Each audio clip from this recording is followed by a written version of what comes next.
I'm a crypto addict, and that's my story. After I bought my second ever Bitcoin from that local trader in the mall, I wanted to dive deeper and actually understand technology. So I started digging everywhere, reading articles, jumping on forums, especially Bitcoin forums back then. I watched millions of videos, and then I came up with the conclusion. Why buy the eggs when I can have the chicken? That's when I decided to get into mining Bitcoin.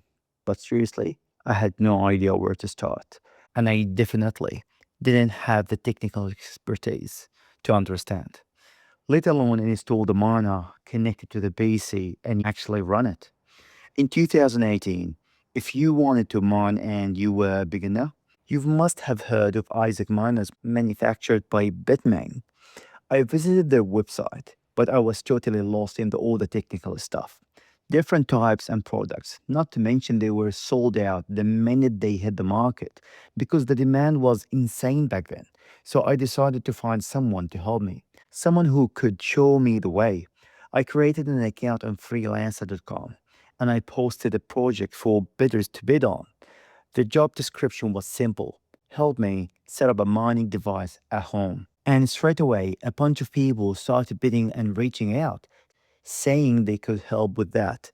That's when I met this guy in the photo, who was from India, super clever, knew exactly what he was going to do.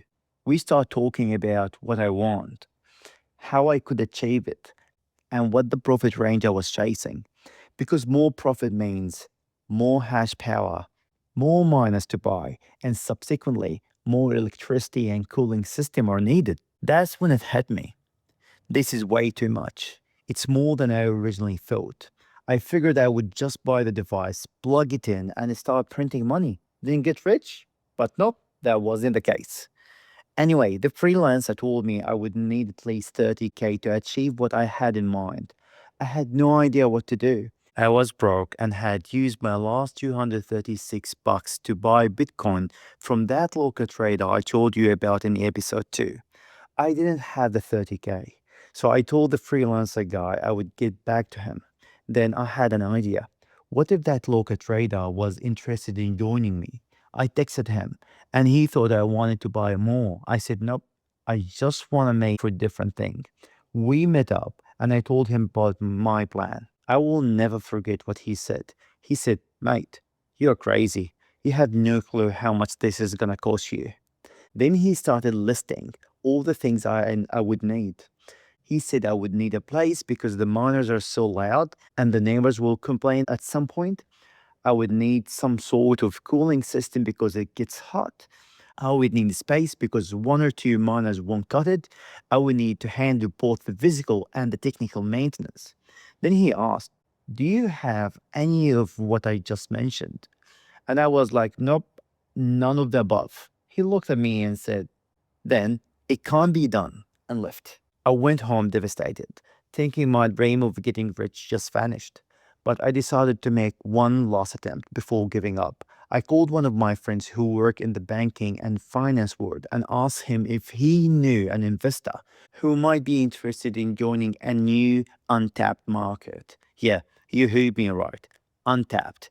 Even though I knew there is probably 2 million miners out there mining BTC every day, I needed some shiny words to grab his attention so I could sell him my idea. My friend said, yeah, I know someone who might be willing to hear you out.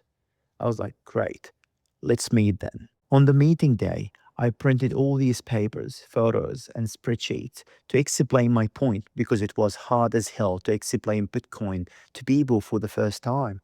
I remember I spent an hour talking about Bitcoin and mining, and neither my friend nor the investor said a word the entire time.